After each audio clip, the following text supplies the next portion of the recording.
اللہ نے اس کا جو بچے کا رزق اپنے ذمے لیا ہے تو اس کے باپ ہی کو تو دے گا نا. ڈائریکٹ بچے کی تھوڑی جیب ہوتی ہے جس میں اللہ پیسے ڈالنا شروع کر دے.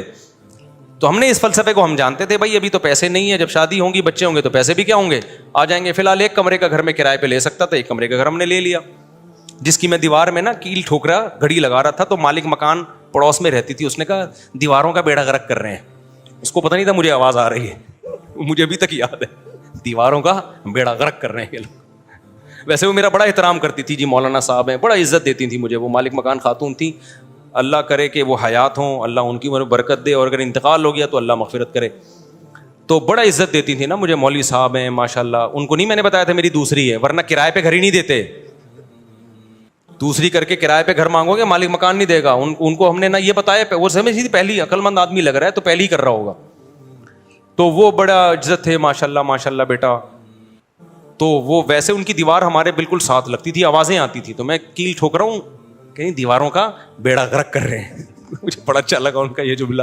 خیر, تو اسی طرح بھائی ہماری سادگی سے ہو گئی نکاح. پھر ہم نے تیسری بھی اسی طرح کر لی. وہ کیسے ہوئی تھی ابھی مجھے ساری شادیاں یاد نہیں ہیں کہ پوری ڈیٹیل, وہ بھی ایسے ہی ہوئی تھی, بلکہ وہ تو اتنی آسان ہوئی تھی. ہم بیٹھے ہوئے تھے تو جو ہماری زوجہ ان کے گھر والے تھے انہوں نے کہا کہ بھائی کیا خیال ہے. پھر مجھے پورا جو ہے نا معلومات لیں کیا آمدن ہے. میں نے کہا بھائی یہ ہماری آمدن یہ ہے ٹوٹل یہ ہے, تو اسی میں 2 ہیں تو اور چل ہی رہا ہے اللہ کا شکر ہے. تو انہوں نے کہا بھائی بندہ, ان کا خیال تھا بندہ صاف بات کر رہا ہے, کوئی 2 نمبری نہیں ہے. تو وہ علماء کا خاندان تھا.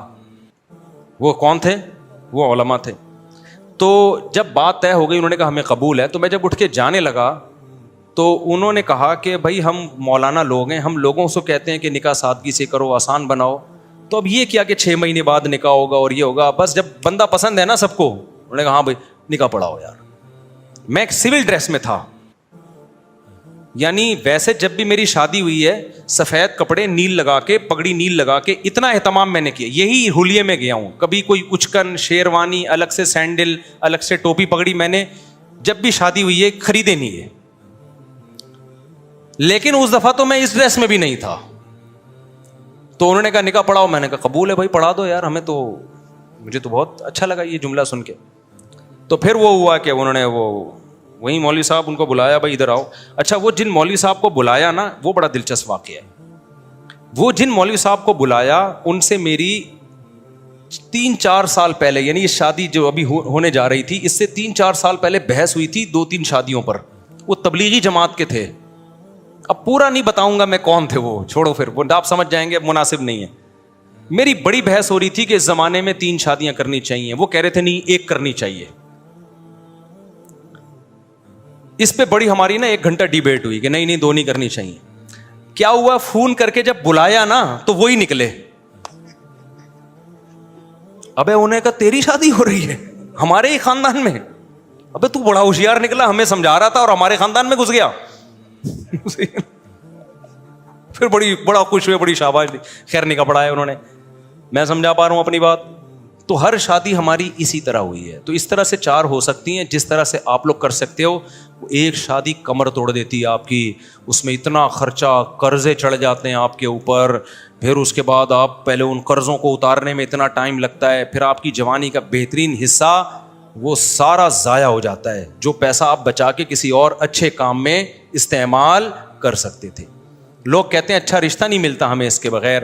اور بھائی بہت سے لوگ اچھے ہیں, آپ کو فری میں بھی مل جائیں گے. وہ سمجھ رہے ہو کہ نہیں سمجھ رہے؟ یعنی اچھے خاندان کے لوگ ہیں جن کو اچھا بندہ چاہیے ہوتا ہے تو وہ مل جاتا ہے ان کو. تو میں یہ کہہ رہا تھا, دیکھو جو تکلفات میں, چاہے وہ ربیع الاول کے تکلف ہوں, بدعتوں کے تکلف ہوں, جو تکلفات میں پڑا اپنا بھی نقصان اور سامنے والے کا بھی نقصان. جو تکلفات سے بچ گیا خود بھی مزے میں اور سامنے والا بھی مزے میں. ایک آخری بات کر کے بات کو ختم کرتا ہوں. آج کل ڈاکٹر دودھ پینے سے بہت سختی سے منع کر رہے ہیں.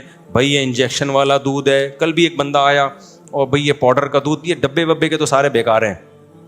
کوئی کتنی ڈبے کے دودھ کی تعریف کرے نا تو کبھی بھی متاثر نہ ہو, اور یہ ہیں اور فلانا ہے. کل ایک صاحب میرے پاس آئے, کہنے لگے اب کیا کریں, خالص دودھ کہاں سے پئیں. میں نے کہا بکری پال لے. میں نے کہا بکری پال لے نا, چھت پہ پال لو مٹی ڈال کے. نہیں بھائی ایکچولی میں نے کہا جو تکلف میں پڑ گیا وہ صحت کا بیڑا. میں نے کہا پھر ایکچولی کرتے رہو, خریدو. ڈبے سے پھر بھی گوالے کا بہتر ہے, لیکن آپ ذرا صفائی کا انتظام تو جا کے دیکھو نا.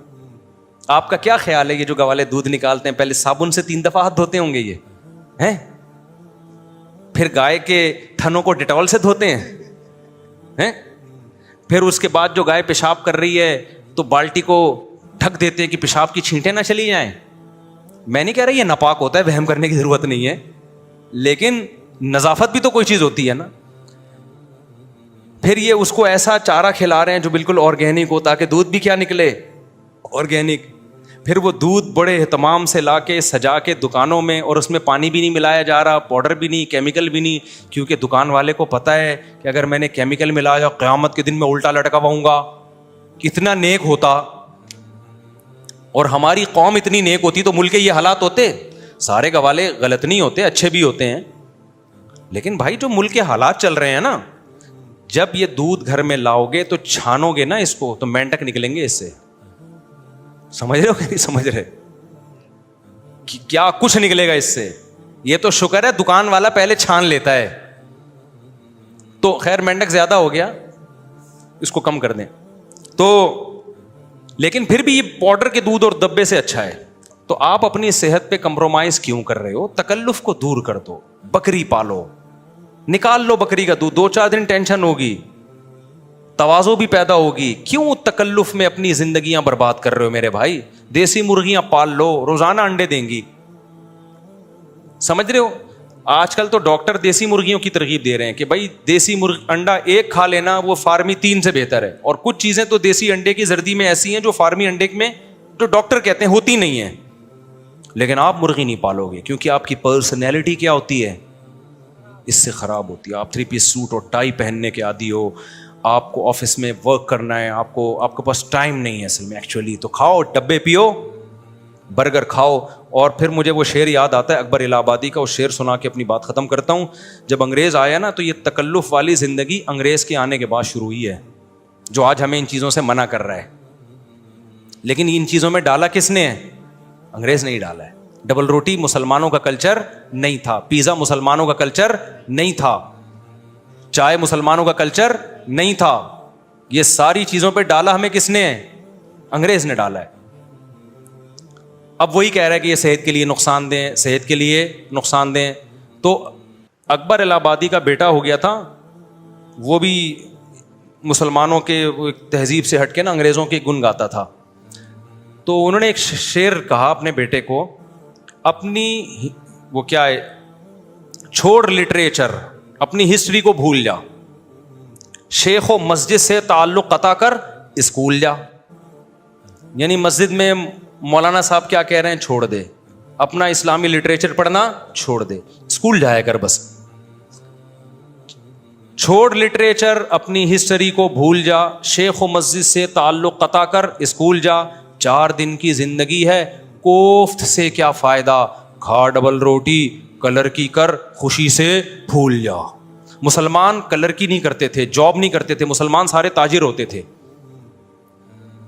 آج بھی آپ دیکھیں جو قوم اسکولوں میں نہیں گئی وہ بڑے بڑے کروڑ پتی ہیں, تاجر ہیں وہ. میں اسکول میں جانے کے مخالف نہیں ہوں کیونکہ صرف پیسہ ہی سب کچھ نہیں ہوتا, نالج بھی چاہیے ہوتی ہے انسان کو. لیکن آپ کوئٹہ میں دیکھ لیں, پشاور میں دیکھ لیں, افغانستان میں دیکھ لیں, ارب پتی تاجر ملیں گے آپ کو. جاپان میں تجارت, ترکی میں تجارت, میں دنیا میں جہاں جاتا ہوں کوئٹہ کے تاجر ملتے ہیں. افغانستان کے جو اسکول میں ایک دن نہیں پڑھے ہوتے. ایک ترکی میں مجھے تاجر ملا جو سواس سے قیمتی پتھر لے کر آیا ہوا تھا, صحیح ہے نا, حالانکہ پڑھنا نہیں آتا اس کو, ایسے ایسی کروڑوں میں کھیل رہے ہیں وہ.